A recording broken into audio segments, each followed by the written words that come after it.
아시는 것처럼 담임 목사님께서는 지난 월요일에 한국으로 가셔서 무사히 잘 도착하신 것으로 그렇게 알고 있습니다. 그리고 이제 한 2달 좀 넘게 한국에 계시다가 돌아오시게 될 겁니다.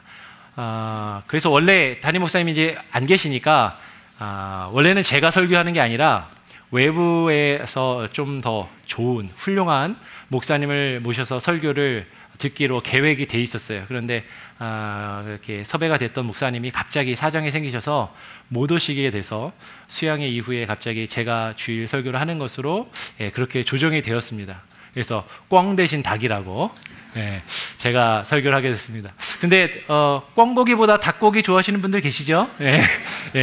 닭고기 좋아하시는 분들 감사합니다. 그 마음으로 우리가 같이 또 하나의 말씀을 나누기 원합니다. 그래서 목사님이 설교를 부탁하셔가지고 어떤 말씀을 전할까 이렇게 금요 예배랑 또 주일 예배는 또 부담감이 다르잖아요. 또 이렇게 기도하면서 준비하는데 작년에는 제가 기회가 있을 때 주기도문의 말씀을 좀 몇 번에 걸쳐서 나누었었어요. 기억하시는 분들도 계실 겁니다.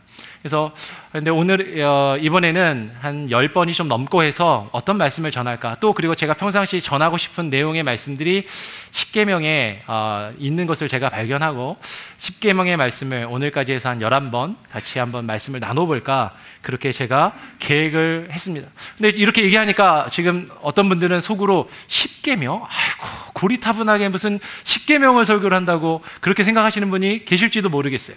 그리고 10계명은 이거 구약의 율법 아니야. 율법과 율법주의는 그거 우리가 율법으로 구원받는 것도 아닌데 무슨 율법을 설교하려고 그러시나 그렇게 생각하실지 모르겠어요. 맞습니다. 우리가 율법으로 구원받는 것이 아니에요.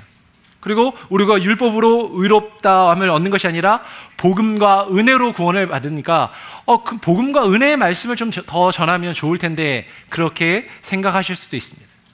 근데 한번 여러분에게 묻고 싶은 것이 있어요. 여러분, 우리가 예수 그리스도의 그 십자가의 보혈의 능력으로 구원을 받고 그 은혜로 우리가 믿음으로 말미암아 구원을 얻었으니까 이제 구약의 율법은 더 이상 우리에게 의미가 없고 아무런 기능도 없고 효력이 없는 것입니까? 아니면 아직도 그 율법은 우리에게 유효한 것입니까?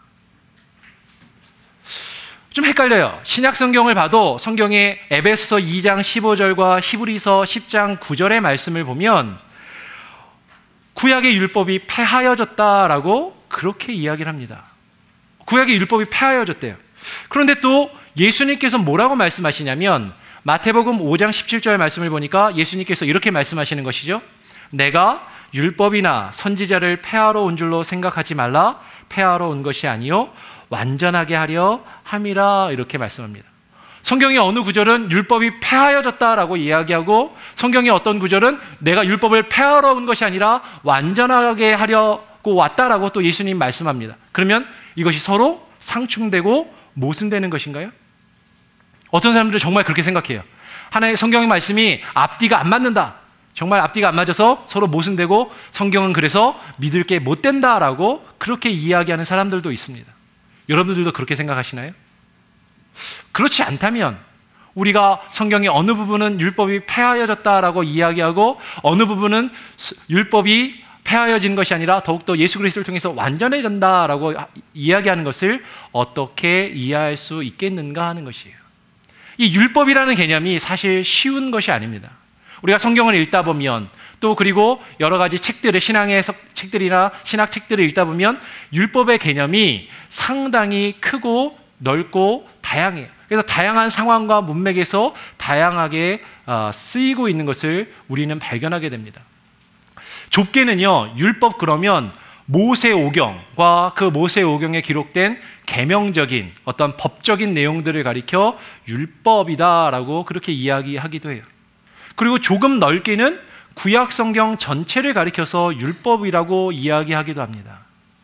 그리고 좀 더 넓게는요, 유대인들이 그 구약 성경 말씀을 어떻게 해석해서 유대인의 삶 가운데 어떻게 행동하고 생활해야 되는지 정해놓은 규칙을 가리켜서 율법이다라고 그렇게 이야기하기도 하는 것이죠. 분명히 신약 성경에서 율법이 폐하여졌다라고 할 때 그 폐하여진 것은 무엇이냐면 다양한 그런 율법의 내용 가운데서 우리가 이해할 수 있는 것은 무엇이냐면 구약 성경의 율법은 예수 그리스도를 예표하고 있다라는 것이죠. 예수 그리스도를 그 그림자와 같이 예수 그리스도께서 십자가의 그 구속의 사건을 통해서 온전하게 이루실 그 구속의 역사와 제의적인 사건들, 구약의 제사법이라든지 어떤 그런 성전의 기능이라든지 이런 것들은 예수 그리스도의 사역을 예표하고 있어요. 근데 이런 것들은 예수 그리스도의 십자가의 그 사건으로, 능력으로 모든 것이 단번에 이루어지고 완성되어서 더 이상 우리는 구약의 제사법이나 제의적인 기능이나 속죄의 그런 구약의 율법의 그 역할을 우리는 굳이 따르거나 따를 필요가 없이 그것들은 폐하여졌습니다. 그러나 그것들을 제외한 예수 그리스도의 그 속죄의 그 대속의 그 기능을 예표하는 율법의 기능을 제외한 나머지 부분들은 아직까지도 여전히 유효한 것을 보게 됩니다. 우리 성경 말씀을 한 군데 같이 한번 찾아서 읽어보겠습니다. 로마서 3장 28절 그리고 31절의 말씀을 같이 보기 원합니다. 로마서 3장 28절 31절입니다. 제가 가진 성경으로 신약성경 243쪽에 있습니다. 신약성경 243쪽에 있는 로마서 3장 28절, 다 찾으셨으면 같이 한 목소리로 한번 읽어보겠습니다. 시작. 그러므로 사람이 의롭다 하심을 얻는 것은 율법의 행위에 있지 않고 믿음으로 되는 줄 우리가 인정하노라. 그래, 우리가 구원 얻는 것, 우리가 하나님 앞에 의롭게 되는 것은 율법에 있지 않고 믿음으로 되는 것을 우리가 인정합니다. 그래서 율법은 의미가 없다고요? 그것이 아니라 31절 같이 한 번 더 읽습니다. 시작. 그런즉 우리가 믿음으로 말미암아 율법을 파기하느냐? 그럴 수 없느니라. 도리어 율법을 굳게 세우느니라. 우리가 믿음으로 구원을 얻었어요. 예수 그리스도의 십자가의 보혈의 능력과 사건으로 우리가 구원을 얻었어요. 그래서 율법이 완전히 다 파괴되고 의미 없게 된 것이 아니라 오히려 그것을 통해서 율법을 더욱더 굳게 세우게 된다라고 사도 바울은 이야기합니다. 로마서 말씀을 몇 군데 더 볼 거니까 접지 마시고 그대로 펴놓으시고요. 그러면 그 율법의 기능이 무엇인가? 어떤 율법의 내용이 유효하게 아직도 남아있는가? 그 율법의 세 가지 기능을 우리가 발견할 수 있어요. 존 칼빈이라는 종교개혁자가 이제 기독교 강요를 썼습니다. 존 칼빈이 누구냐면 우리 네이퍼빌 제일장로교회가 장로교회잖아요. 장로교회의 전통과 신앙을 따르고 있습니다. 그래서 장로교회의 어떤 처음 시작을 하게 된 그것이 칼빈에 의해서, 칼빈의 개혁주의 사상에 의해서 장로교회가 시작하게 돼요. 그리고 칼빈이 그 장로교 신학의 핵심이라고 할 수 있는 그 개혁주의 신학을 그 정수를 기록한 책이 기독교 강요라는 책입니다. 기독교 강요, 그러니까 기독교를 믿으라고 막 강요하는 책 이렇게 생각하실 수 있는데 그게 아니라 영어로는 Institution of the Christian Religion이라는 것이에요. 기독교를 이루고 있는, 기독교를 구성하고 있는 무엇이 기독교인 것이고 무엇이 기독교의 핵심인지 그 내용을 잘 강론하고 요약해서 기록한 것이 기독교 강요라는 책입니다. 그래서 기독교인이라면, 특별히 장로교인이라면 이 기독교 강요를 꼭 한 번은 읽어봐야 돼요. 여러분 신앙서적들 많이 읽으시잖아요. 근데 기독교 강요도 꼭 한번 읽어보시기 바랍니다. 근데 최종판은 좀 많이 두꺼우니까 초판을 한번 읽어보시면 좋아요. 초판은 그렇게 두껍지 않습니다. 라틴어로는 300페이지로 쓰여졌는데 번역이 되면서 한 400페이지, 우리말로 한 400페이지 정도 되는데 영어로도 번역되어 있고 우리말로도 번역되어 있으니까 꼭 한번 읽어보시길 바래요. 이 기독교 강요의 초판에 보면 칼빈이 처음 시작은 이제 종교개혁의 정신을 가지고 프랑스 국왕에게 저항의 정신을 가지고 편지를 하나 쓰게 됩니다. 이게 서론에 해당되고 이 편지 부분이 끝나고 나서 제1장으로 처음 시작하는 것이 율법에 대하여 기독교 강요에서 쓰고 있어요. 율법에 대하여.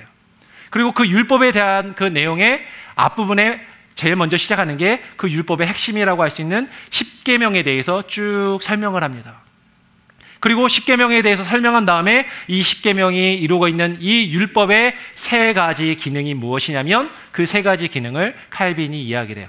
첫 번째 기능은 뭐냐면 교회를 오래 다니신 분들은 적어도 한 번 이상은 들어보셨을 거예요. 그 율법의 첫 번째 기능은 우리의 죄를 깨우치게 하는 역할을 하는 것입니다. 우리의 죄를 깨우쳐서 예수 그리스도에게로 인도하는 역할이 바로 율법의 제1 기능인 것이죠. 같이 한번 로마서를 우리가 폈는데 로마서 3장 19절, 똑같이 3장입니다. 19절 20절 말씀을 같이 한 목소리로 한 번 더 읽어보겠습니다. 로마서 3장 19절 20절.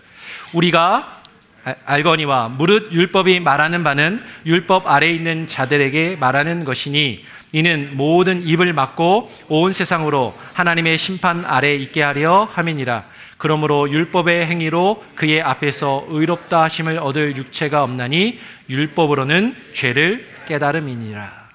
그리고 갈라디아 3장 24절 말씀을 보면 이같이 율법이 우리를 그리스도께로 인도하는 초등교사, 예전 성경에는 몽학 선생이 되어 우리로 하여금 믿음으로 말미암아 의롭다함을 얻게 하려 함이니라 라고 기록해요. 그러니까 율법의 기능은 뭐냐면 죄가 무엇인지를 우리에게 밝히 증명해 주는 겁니다. 이것이 죄다라는 것을 선언적으로 나타내고 설명하고 알려주는 기능이 바로 율법의 기능이에요. 그래서 뭐 하려고요? 마지막 때에 우리가 하나님의 심판대 앞에 섰을 때 이것이 죄다라고 분명히 내가 너희에게 알려주었는데 왜 그 죄를 지었느냐? 하나님 앞에서 변명하지 못하도록.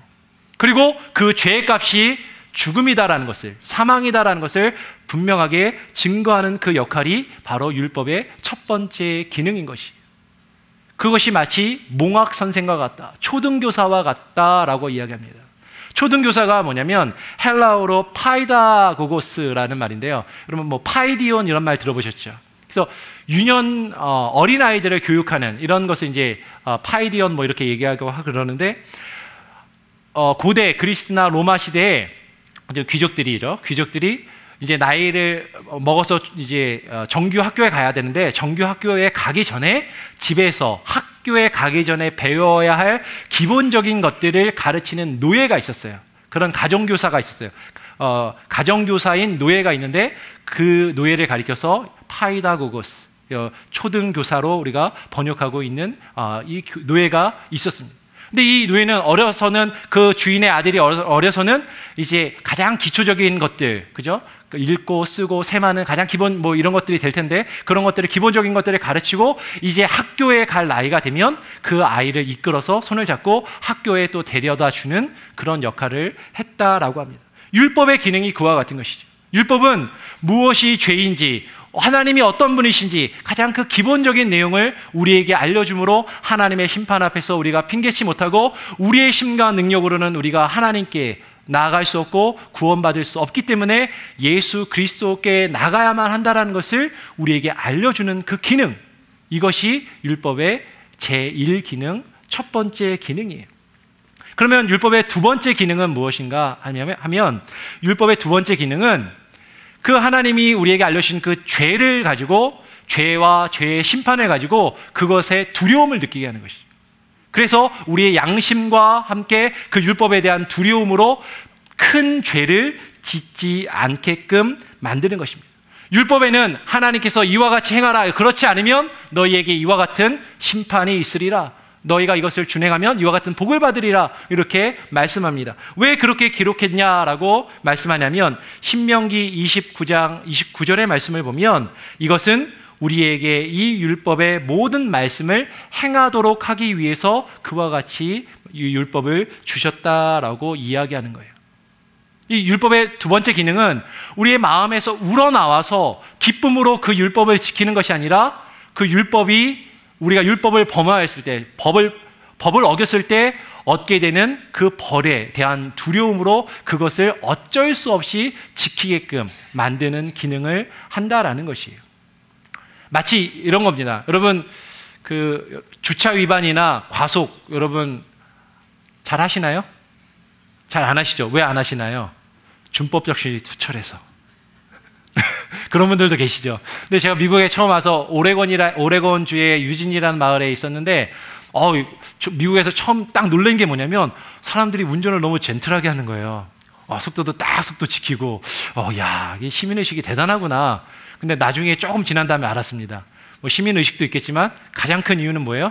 벌금이 너무 비싸서. 그죠? 과속딱지를 스티커를 한 번, 두 번 끊어보신 분들은 돈이 아까워서라도 내가 안 밟는다. 그죠? 그렇게 되는 것 같아요. 율법의 기능이 그와 같은 것이죠. 율법의 기능이 우리가 하나님 앞에서 하나님이 우리에게 주신 법이 있습니다. 근데 이 법을 어기면 받아야 할 형벌이 있는 거예요. 그거를 알고 경험한 다음에는 그 법 때문에 하기 싫은데 어쩔 수 없이 그걸 지키게 되는 그런 경우가 있습니다. 이런 도덕적인 규범의 역할을 하는 것이 세상의 법에도 이 율법에 영향을 주어서 세상의 법도 이 율법의 기초에서 우리의 도덕의 양심과 함께 더불어서 이 세상을 유지하는 세상의 법도 구성하게 됩니다. 이것이 율법의 두 번째 기능이에요. 많은 사람들이 기독교인들이 사실은 이 율법의 두 번째 기능에 머물러 있는 것을 보게 됩니다. 왜? 교회를 다녀요. 주일 성수도 하고 헌금도 드리고 봉사도 하고 하는데 기쁨으로 감사함으로 하는 게 아니라 왜? 이거 안 하면 하나님께 벌 받거나 혹시 좀 뭐 안 좋은 일이 있진 않을까 두려운 마음에. 우리 교회는 그런 분들이 없으시겠지만 근데 그것이 현실이라는 거죠. 안 할 수는 없고 하기는 싫지만 해야 되겠고. 왜? 성경에 써 있으니까. 근데 이것도 우리에게 주신 율법의 두 번째 기능 중에 하나다라는 것입니다. 세 번째 기능, 사실은 율법의 제3기능이 가장 중요한 기능이에요. 율법의 제3기능은 무엇이냐면 믿음으로 구원받은 그 백성이 하나님의 백성으로서 하나님의 뜻을 알아 그 백성답게 살아가도록 인도해 주는 기능이 바로 제3의 기능입니다. 성화의 기능이 있는 것이죠.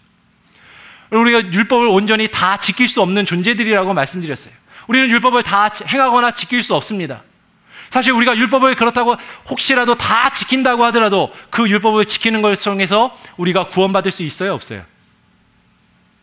없어요. 우리는 율법을 다 지킬 수도 없지만 혹시 율법을 다 지켜도 그 율법으로 우리는 구원받지 못합니다. 마치 이와 같은 것이죠. 저는 지금 유학생 신분으로 와 있는데 영주권도 없고 이제 유학생 신분으로 F1으로 와 있어요. 신분이. 근데 제가 미국에서 살면서 미국 법을 잘 지키면 저에게 미국 시민권이 주어지는 건가요? 그건 아니에요. 그죠? 근데 제가 여기서 유학하면서 첫째 아이는 아니고 둘째 아이를 여기서 낳았습니다. 근데 둘째 아이는 태어나니까 그냥 뭘 얻었냐면 시민권을 그냥 얻더라고요. 저는 없는데 시민권을 얻었어요. 근데 걔는 어려서 뭐 법이 뭔지도 몰라요. 근데 미국 시민으로 태어나서 이제 자라서 미국에서 앞으로 계속 있게 되면 미국 법을 지켜야 돼, 안 지켜야 돼요? 지켜야죠. 그것이 법의 기능인 것입니다. 우리가 그 법을 지킴으로 하나님께 구원받아서 하나님의 백성이 되는 것이 아니라 우리가 하나님의 자녀되고 하나님께 구원받은 하나님의 백성이라면 마땅히 지켜야 할 그 법이 율법이다라는 것이에요. 율법은 하나님께서 성화의 방편으로 우리에게 주신 것입니다. 하나님의 뜻이 무엇인지, 하나님의 자녀로서, 하나님의 백성으로서 마땅히 행하여야 할 바가 무엇인지를 우리에게 알려주는 것이 바로 율법의 제3기능이다라는 것이에요. 성경 말씀을 한 군데 더 같이 읽어보겠습니다. 로마서 아직 안 덮고 계시죠? 로마서 8장 3절과 4절 말씀을 같이 한번 읽어보겠습니다. 로마서 8장 3절 4절입니다. 두 절이니까 같이 한번 한 목소리를 읽어보겠습니다. 로마서 8장 3절 4절 시작. 율법이 육신으로 말미암아 연약하여 할 수 없는 그것을 하나님은 하시나니 곧 죄로 말미암아 죄악이 아들을 죄 있는 육신의 모양으로 보내어 육신의 죄를 정하사 육신을 따르지 않고 그 영을 따라 행하는 우리에게 율법의 요구를 이루어지게 하려 하십니다. 예수님께서 우리가 연약하여서 지킬 수 없는 그 율법을 지키도록 누굴 보내셨다고요? 예수 그리스도를 보내셔서 우리를 위하여 십자가의 대속의 죽음을 감당하게 하시고 우리로 하나님의 자녀가 되게 하시고 하나님의 백성이 되게 하셔서 우리가 이제는 율법의 법이 아니라 저주의 법이 아니라 성령의 법을 따라 성령을 따라 행함으로 우리가 무엇을 이루도록 성경 말씀에 우리에게 율법의 요구가 이루어지도록 우리 안에서 율법의 요구를 이루시기 위해서 예수 그리스도를 우리에게 보내어 주셨다라고 성경은 분명하게 말씀해요. 여러분, 우리가 율법의 요구를 온전히 이루려면 율법이 무엇인지를 바르게 알아야 한다라는 것이에요. 그리고 그 율법의 핵심이 되는, 칼빈이 그랬던 것처럼 그 십계명의 내용을 바르게 이해하는 것이 우리가 하나님의 자녀로서, 하나님의 백성으로서 어떻게 살아갈 수 있는지를 알 수 있는 가장 중요한 하나의 방법이다라는 것입니다. 그래서 장로교 전통에서는 십계명을 사실 강조했어요. 그래서 세례를 베풀 때 세례 문답이라는 것을 하잖아요. 세례 문답을 할 때 세례 문답에 보면 원래 장로교 전통에 무엇이냐면 십계명의 의미가 무엇인지를 묻습니다. 그리고 그 십계명을 지킬 것인지, 그리고 십계명을 암송하고 있는지 그것을 묻습니다. 여러분 교회 주소록 가지고 계시죠? 우리 교회 주소록 맨 뒤에도 보면 세례 문답이 요약돼서 있어요. 20개가 나오거든요. 20개 중에 2개의 문항이 십계명에 대한 문항이에요. 십계명의 의미가 무엇인지를 묻고, 그리고 그 십계명을 암송하고 있는지를 묻는 문항이 2개가 있습니다.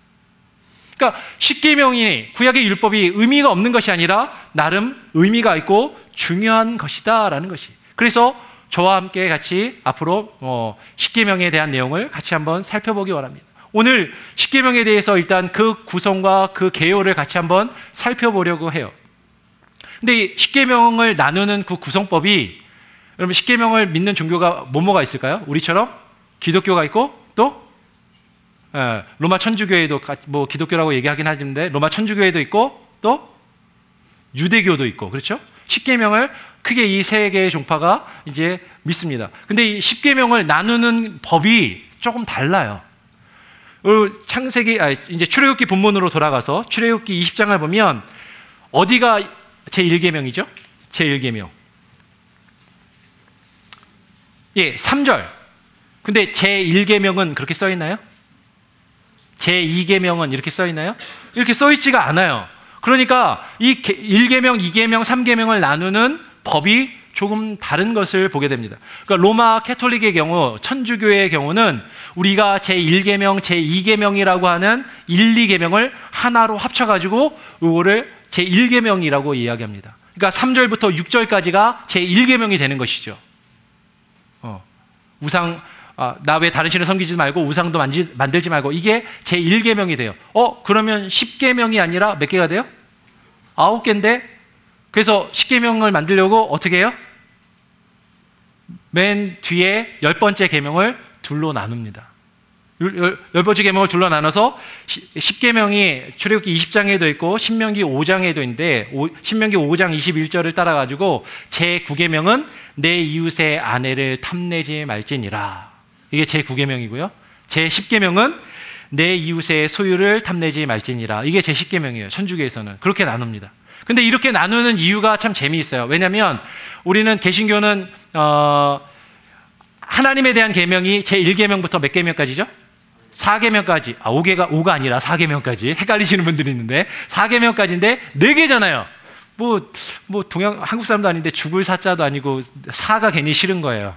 그리고 하나님께는 괜히 뭐가 어울릴 것 같아요? 삼위일체 하나님이시니까 숫자 3이 이 하나님께 더 어울릴 것 같은 거예요. 그래서 하나님께 대한 계명을 셋으로 딱 하고 나머지는 7개로 이렇게 만들어 버렸어요.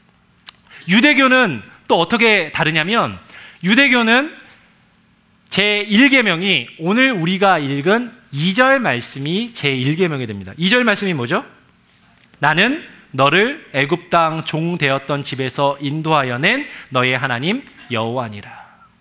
나는 너의 하나님 여호와가 된다라는 이 선언의 말씀을 유대교는 제1계명으로 얘기해요. 그러면 10계명이 몇 개가 돼요? 11개가 되네요. 그러니까는 똑같이 천주교회랑 같이 우리가 1계명, 2계명이라고 하는 것을 합쳐가지고 2계명으로 해서 10계명을 그렇게 받아들이고 있어요. 뭐 성경에 어디가 1계명이고 어디가 2계명인지 명확하게 성경 자체가 구별을 안 하니까 뭐 그럴 수도 있을 것 같아요. 그러나 우리가 성경 말씀을 보면 특히 2절 말씀은 뭐뭐 할지니라 혹은 뭐뭐 하지 말지니라라는 계명적인 성격은 없잖아요.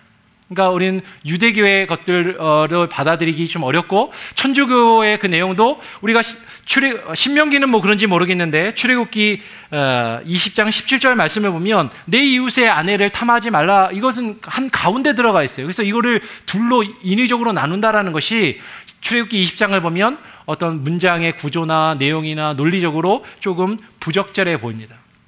그래서 기독교회는 어떻게 나누냐면 제1계명부터 10계명까지를 제1계명은 몇 절이요? 3절. 2계명은 4에서 6절, 3계명은 7절, 4계명은 8에서 11절, 5계명은 12절, 6계명은 13절, 7계명은 14절, 8계명은 15절, 9계명은 16절, 10계명은 17절에서 이렇게 10개로 나누게 돼요. 근데 유대교가 1계명이라고 여기는 2절을 우리가 1계명으로 보진 않습니다. 그런데 이 2절도 상당히 중요해요. 그래서 오늘 그 내용을 사실 뒷부분에 조금 더 나누겠습니다. 근데 일단 먼저 우리가 금방 이야기했던 것처럼 좀 전에도 제가 말씀드렸는데 1계명부터 4계명까지는 누구에 대한 말씀이라고요? 하나님께 대한 말씀, 하나님을 사랑하는 것. 어떻게 하는 것이 하나님을 사랑하는 것인지. 그리고 5계명부터 10계명까지 6개는 누구에 대하여? 사람에 대하여, 이웃에 대하여 어떻게 이웃을 사랑해야 되는지 그렇게 기록하고 있습니다. 그래서 성경이 그렇게 우리에게 요약해 주고 있어요. 신명기 6장 5절 말씀을 보니까 신명기 6장 5절 말씀에 너는 마음을 다하고 뜻을 다하고, 예전 성경에는 성품을 다하고라고 돼 있어요. 뜻을 다하고 힘을 다하여 내 하나님 여호와를 사랑하라 라고 말씀합니다. 또 레위기 19장 18절 말씀을 보면 이웃 사랑하기를 내 몸과 같이 내 자신과 같이 하라 나는 여호와니라 라고 말씀하고 있어요. 이 하나님을 사랑하고 이웃을 사랑하는 이 구약의 내용이 구약에 이미 이렇게 요약이 돼 있고, 이것을 신약에 와서도 신약에서도 하나님 사랑과 이웃 사랑에 대해서 강조합니다. 바울도 그러했고 예수님도 그랬어요.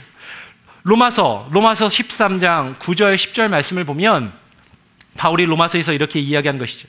간음하지 말라, 살인하지 말라, 도둑질하지 말라, 탐내지 말라 한 것과 그 외에 다른 계명이 있을지라도 너의 이웃을 내 자신과 같이 사랑하라 하신 그 말씀 가운데 다 들었느니라. 사랑은 이웃에게 악을 행하지 아니하나니 그러므로 사랑은 율법의 완성이니라. 사랑은 율법의 완성이다라고 말씀합니다. 우리 마태복음 말씀은 같이 한번 찾아서 읽어보겠습니다. 마태복음 22장 37절로 40절 말씀, 마태복음 22장 37절로 40절 말씀, 제가 가진 성경으로 신약성경 38쪽에 있습니다. 신약성경 38쪽에 있는 마태복음 22장 37절로 40절, 조금 기니까 교독으로 한번 읽어보겠습니다. 제가 먼저 마태복음 22장 37절을 읽습니다. 예수께서 이르시되 너의 마음을 다하고 목숨을 다하고 뜻을 다하여 주 너의 하나님을 사랑하라 하셨으니 둘째도 그와 같으니 너의 이웃을 내 자신같이 사랑하라 하셨으니 이 두 계명이 온 율법과 선지자의 강령이니라. 이 두 계명이, 하나님을 사랑하고 이웃을 사랑하는 이 두 계명이 율법과 선지자의 강령이니라. 강령 그러면 무슨 행동 강령 막 이런 거 같잖아요. 근데 이 강령이라는 게 원어를 찾아보니까 뜻이 뭐냐면 행어라는 뜻이에요. 행어가 뭐죠? 옷 걸어두는 거 있잖아요. 그래서 벽에다가 대못을 탁 박아가지고 그 못에다가 무거운 옷이나 코트를 탁 걸어둬서 떨어지지 않게 하는 것. 그것이 강령이 가지고 있는 의미예요. 율법과 선지자, 구약에 기록된 모든 그 말씀의 내용이 하나님을 사랑하고 이웃을 사랑하라는 그 말씀의 내용에 다 걸려 있다라는 것이에요. 그것이 핵심이고 그것이 율법의 완성이다라고 말씀합니다. 그래서 예수님께서 요한복음 13장 34절에 이렇게 말씀하시는 것이죠. 새 계명을 너희에게 주노니, 새 계명을 너희에게 주노니 뭐하라? 서로 사랑하라. 서로 사랑하라. 내가 너희를 사랑한 것 같이 너희도 서로 사랑하라. 근데 좀 이상하지 않아요? 새 계명을 너희에게 주노니. 근데 지금 이 내용이 전혀 새로운 내용인가요? 아니요. 이미 구약에 이스라엘 백성에게 하나님이 주신 내용이에요. 주셨던 내용이에요. 근데 예수님께서 말씀하시는 거예요. 새 계명을 준다. 그러면서 너희가 서로 사랑해라. 무슨 말입니까? 아까도 우리가 살펴봤던 것처럼 그 율법에 기록된 모든 내용의 핵심이 하나님을 사랑하고 이웃을 사랑하는 것인데, 우리는 우리의 악한 죄된 성품으로 그 하나님의 사랑을 온전히 이룰 수 있어요, 없어요? 없다라는 것이. 우리는 도저히 우리의 육신의 연약함을 따라서 그것을 이룰 수 없는 그 율법을 예수님께서 우리를 위하여 십자가에 달려 돌아가심으로 그 대속의 은혜와 그 하나님의 사랑과 우리가 그를 향한 그 믿음의 그 은혜로 우리가 이제는 율법의 그 저주의 법이 아니라 성령의 법을 따라 그 법을 우리가 이룰 수 있게끔 새로운 그 법을 우리에게 주셨다라는 것이에요. 그 내용이 새롭다라는 것이 아니라 그 율법이 우리에게 새롭게 주어지고 그 율법을 우리가 전에는 이룰 수 없었지만 이룰 수 있도록 우리에게 새로운 성령의 은혜와 능력을 부어 주신다라는 것입니다. 자, 그러면 여기서 한번 한 가지 여러분께 여쭤보고 싶은 게 있어요. 하나님이 십계명을 모세에게 돌판해 주셨잖아요. 돌판 몇 개 해주셨죠? 돌판? 2개 해주셨어요. 왜 돌판 2개 해주셨을까요? 손이 2개니까. 그것도 말이 되네요. 또? 네, 아까 얘기했던 것처럼 어떤 분들은 칼빈도 이렇게 얘기했어요. 칼빈도 뭐라고 얘기했냐면 1계명부터 4계명까지 하나님께 대한 내용은 첫 번째 돌판에 기록되어 있고, 그리고 5계명부터 10계명까지 6개의 계명은 두 번째 돌판에 기록되어서 이 내용을 우리에게 주셨다라고 칼빈이 기독교 강의에 또 이렇게 썼더라고요. 그런데 여러분, 성경을 열심히 읽어보신 분들을 보면 성경에 그렇게 써 있나요? 성경에는 사실 그렇게 써 있지는 않아요. 2개의 돌판에 우리가 좀 이따 읽어보겠지만 2개의 돌판에 기록되어 있다고 써 있지만 첫 번째는 1계명부터 4계명까지 써 있고, 그리고 두 번째 돌판에는 5계명부터 10계명까지 써 있다라고 성경에 그렇게 딱 써 있지는 않아요. 제가 아까 장로교회의 신앙과 전통이 칼빈에게서 비롯됐다라고 이야기하는데, 그래서 장로교인이 아닌 다른 사람들은 장로교인들을 가리켜서 예전에 종교개혁 때 칼빈만 맹목적으로 따르는 칼빈주의자들 막 이렇게 불렀어요. 칼비니스트들. 근데 우리는 우리 스스로를 칼빈주의자라고 부르는 것이 아니라 아까도 얘기했지만 개혁신앙을 가지고 있는 개혁주의자라고 얘기합니다. 개혁신앙은 뭐냐면 칼빈을 따르는 게 아니라 뭘 따르는 거예요? 칼빈이 믿고 우리에게 증거했던 하나님의 말씀만을 믿고 따르는 것이에요. 하나님의 말씀의 권위만을 믿고 그 말씀이 우리에게 가라고 하는 것까지 가고, 하나님의 말씀이 멈추라는 곳까지 멈추고 하나님의 말씀이 행하라는 것을 행하는 것이 바로 개혁주의의 핵심인 것이에요. 그래서 성경이 우리에게 뭐라고 있는가를 우리는 사실 살펴볼 필요가 있습니다. 이 십계명의 본질과 그 내용을 이해하면 하나님이 십계명을 2개의 돌판에 주신 것이 조금은 이해가 될 수 있을 것 같아요. 성경을 찾아보니까 십계명을 2개의 돌판에 주셨는데 이 2개의 돌판을 뭐라고 부르냐면 출애굽기에서는 증거판, 증거의 돌판이다라고 그렇게 이야기하고, 신명기 말씀을 보니까 언약의 2 돌판 이렇게 기록을 합니다. 우리 출애굽기 말씀을 한번 같이 찾아서 읽어볼까요? 출애굽기 32장 15절을 보니까 증거의 판, the 2 tablets of the testimony 이렇게 증거의 판이라고 기록합니다. 출애굽기 32장 15절 말씀을 보니까 모세가 돌이켜 산에서 내려오는데 2 증거판이 그의 손에 있고 그 판에 양면 이쪽 저쪽에 글자가 있으니 라고 얘기합니다. 2개의 돌판이 그 2 손에 있었고, 그리고 그 돌판 양면에 글자가 빼곡히 적혀 있었다라고 이야기해요. 그러니까 출애굽기 20장 말씀을 보면 1계명부터 4계명까지는 상당히 내용이 좀 길어요. 길어서 이 돌판 하나의 양면에 쓸만한 것 같습니다. 근데 5계명부터 10계명까지를 잘 보면 뭐 계명 숫자는 많지만 글자 수는 몇 개 안 돼요. 글씨를 큼지막하게 써서 이렇게 양쪽에다 썼나? 근데 그거는 아닌 것 같아요.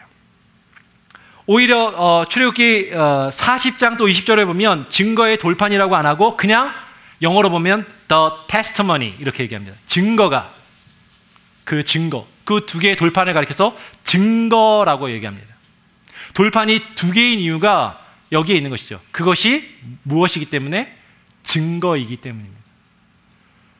구약의 율법에 누군가를 재판을 하거나 심판을 할 때 그 어떤 증인이나 증거가 유효하려면 최소한 몇 이상이 있어야 돼요?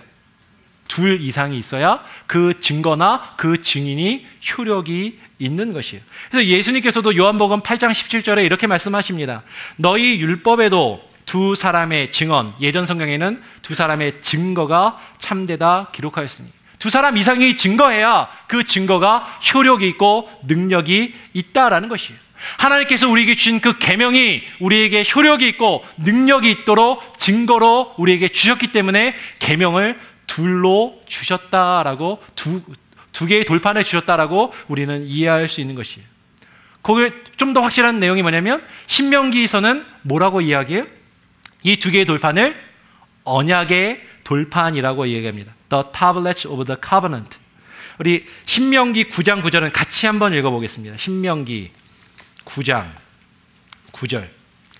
제가 가진 성경으로 신명기 9장 9절 276쪽에 있습니다. 구약 성경 276쪽에 있는 신명기 9장 9절.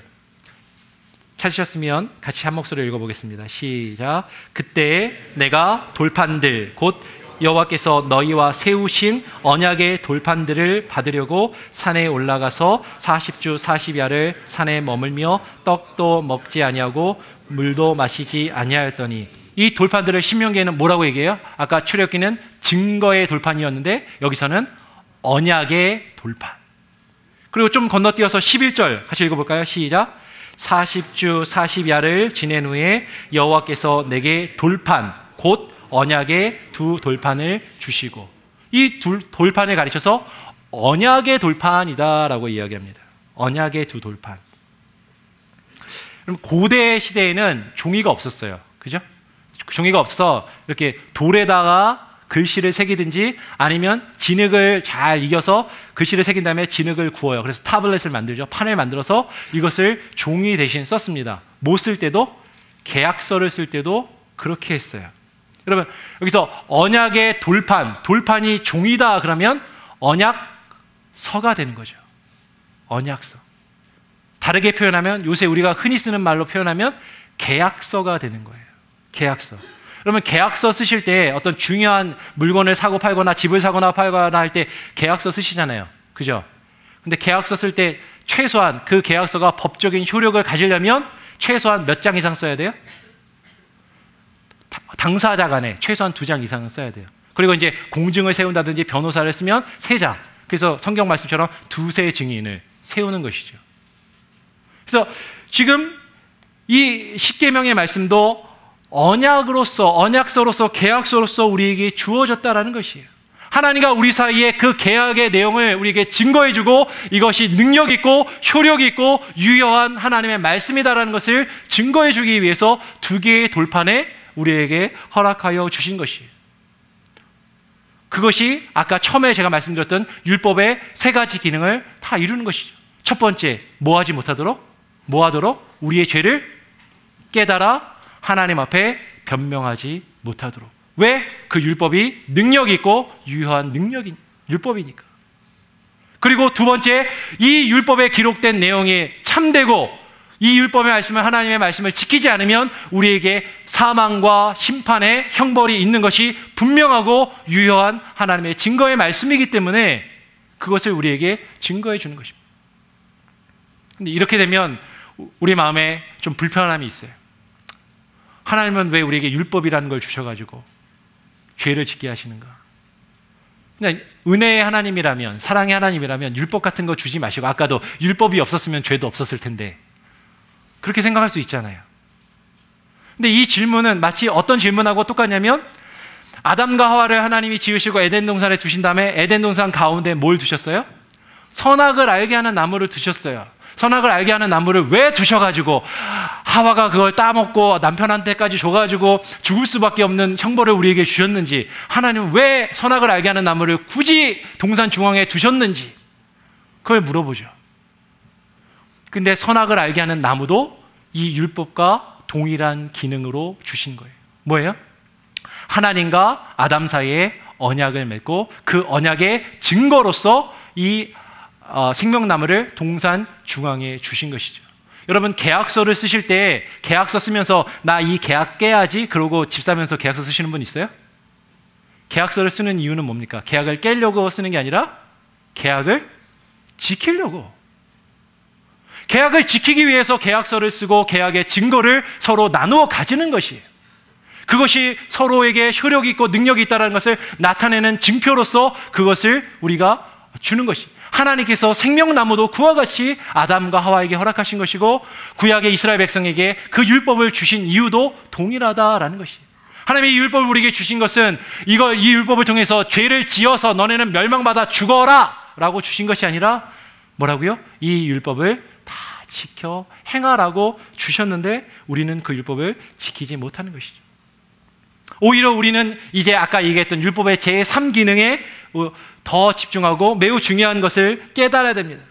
이제 더 이상 이 율법이요, 우리의 죄를 드러내고 우리에게 저주가 되고 너무나도 부담스러운 짐이 아니라, 이 율법이 내가 하나님께 구원받은 백성으로서, 내가 하나님의 자녀로서 하나님과 그 언약 관계 속에서 그 언약을 내가 자연스럽게 당연히 지켜야 할 것으로, 그것을 지킬 수 있는 권리와 의무가 나에게 있는 것으로 우리는 믿고 받아들여야 한다는 것이에요.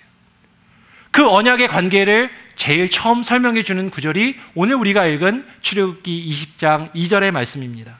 나는 너의 하나님 여호와니라. 우리 출애굽기 20장 2절 말씀 한 번 더 같이 한번 읽어볼까요? 출애굽기 20장 2절 시작. 나는 너를 애굽 땅 종되었던 집에서 인도하여 낸 내 하나님 여호와니라. 이 말씀은 하나님과 우리 사이에 맺는 이 언약이, 이 계약의 주체가 누구인지를 우리에게 분명하게 증거해 주고 있어요. 그 언약의 주체는 누구예요? 하나님 여호와. 내 하나님 여호와가 이 언약의 주체이다라고 분명하게 증거해 주고 있는 것입니다. 우리 계약서 쓸 때 맨 앞에 뭐 쓰죠? 계약을 누가 하는지 딱 쓰잖아요. 제일 앞에. 그 계약서 쓰는 사람이 신상 명세를 앞에다 딱 쓰는 것처럼 그 계약의 주체가 누구인지를 지금 이 십계명 앞에 기록하고 있는 것이에요. 이 십계명이 10개의 계명인데 그렇게 길지 않잖아요. 근데 이 십계명 안에 나는 너의 하나님 여호와다, 내 하나님 여호와다라는 말이 몇 번 나오냐면 5번 나와요. 그리고 여호와라는 하나님의 이름이 3번 더해서 총 여호와라는 그 이름이 8번이나 기록되고 있습니다. 여호와라는 것을 우리에게, 하나님의 이름이 여호와라는 것, 그 하나님이 여호와가 우리의 하나님이 되신다라는 것, 이건 너무나도 중요하고 의미 있는 것입니다. 나중에 1계명과 3계명을 할 때 좀 더 자세하게 나눌 건데, 하나님이라는, 우리 개역성경에 하나님이라고 번역되는 히브리어로 엘로힘이라는 이 단어는 일반 동사를 사용되는 명사예요. 그래서 이방의 신들에게도 엘로힘이라는 이 하나님, 신, 영어로는 God이라는 이 표현이 쓰입니다. 근데 여호와라는 이 말은 고유한 명사예요.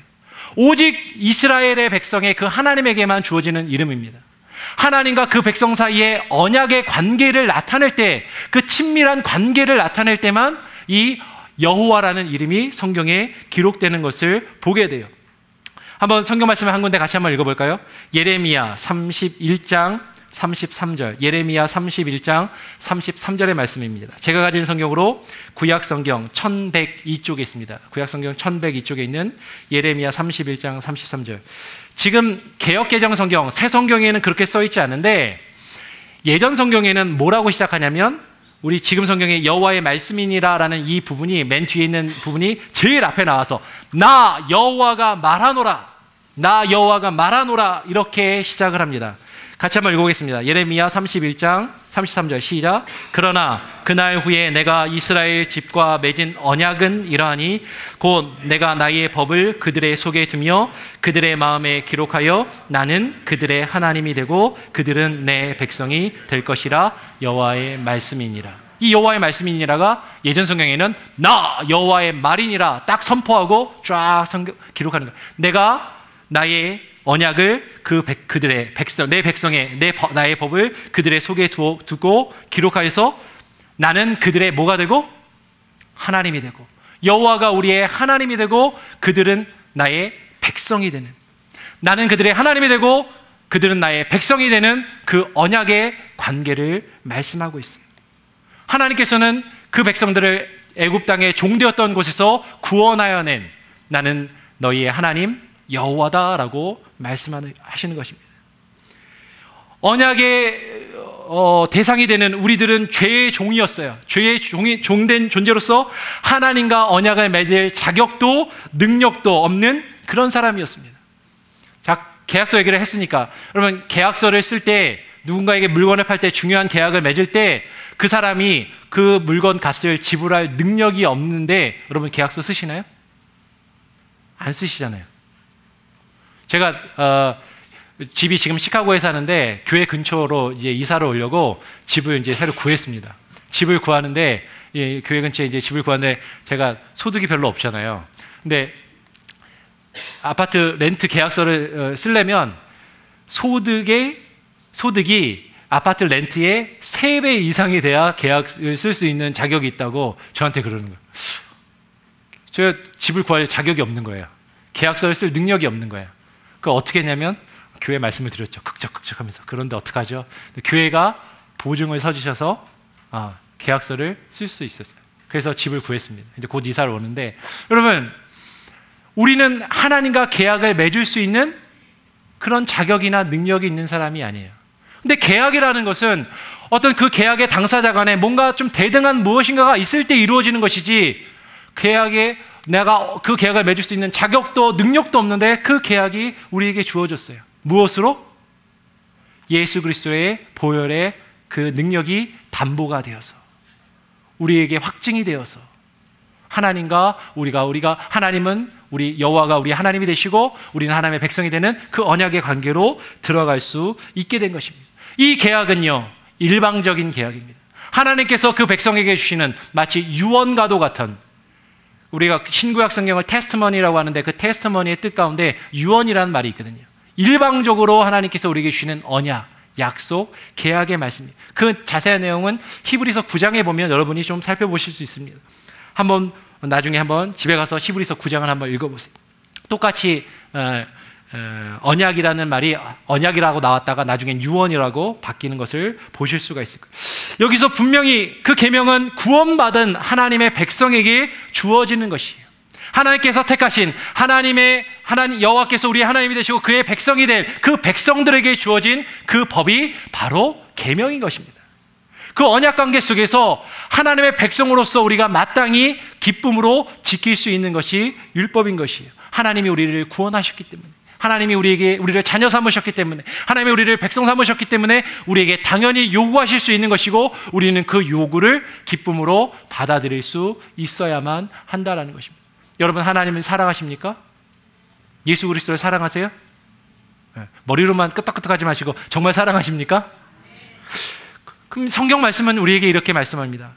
요한복음 14장 15절에 너희가 나를 사랑하면 나의 계명을 지키리라. 또 요한복음 14장 21절에도 나의 계명을 가지고 지키는 자라야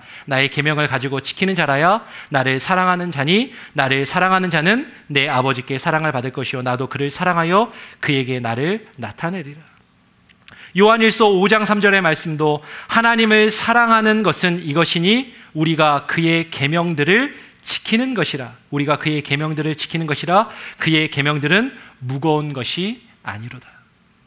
하나님이 우리에게 계명을 주셨습니다. 그 계명의 말씀은요, 저주의 말씀도 아니고 이제 올무도 아니고 우리에게 무거운 짐이 아니라 기쁨으로 감당할 수 있는 하나님과의 언약이 되는 것이에요. 그 언약의 내용이 되는 것입니다. 우리 마지막으로 성경 한 군데만 읽고 마치겠습니다. 요한 2서 1장 6절의 말씀입니다. 요한 2서 1장 6절의 말씀. 제가 가진 성경으로 신약성경 395쪽에 있습니다. 신약성경 395쪽에 있는 요한 2서 1장 6절 말씀. 다 찾으셨으면 같이 한번 읽어볼까요? 요한 2서 1장 6절입니다. 시작. 또 사랑은 이것이니 우리가 그 계명을 따라 행하는 것이요 계명은 이것이니 우리가 처음부터 들은 바와 같이 그 가운데서 행하라 하십니다. 그 계명이 무엇이라고요? 우리가 6절 읽었는데 그 앞에 5절을 보니까 그 계명은 뭐예요? 서로 사랑하라. 근데 그 서로 사랑하라는 것이 5절 말씀을 보니까 처음부터 우리가 가진 것이라. 이 계명은 처음부터 우리에게 주어진 것이에요. 그러나 우리의 육신으로는, 우리의 능력으로는 온전히 지키고 완성할 수 없는 법이었습니다. 그러나 십자가의 능력으로, 그리스도의 보혈의 능력으로, 그리고 성령의 능력으로 우리가 그 법을 이제 지킬 수 있게 되었다라고 말씀은 우리에게 증거하고 선포하고 있는 것이에요. 이제 그 율법이 우리의 두려움이 아니라 우리의 올무가 되고 저주의 내용이 되는 것이 아니라 기쁨으로 하나님께 나아가 그 법을 지킬 수 있는 저와 여러분이 되기를 주님의 이름으로 당부하고 소원합니다. 다음 주부터는 십계명의 구체적인 내용을 좀 더 자세하게 여러분과 같이 한번 살펴보기 원합니다. 우리 찬양한 곡 한번 불러보기 원합니다. 우리 들은 말씀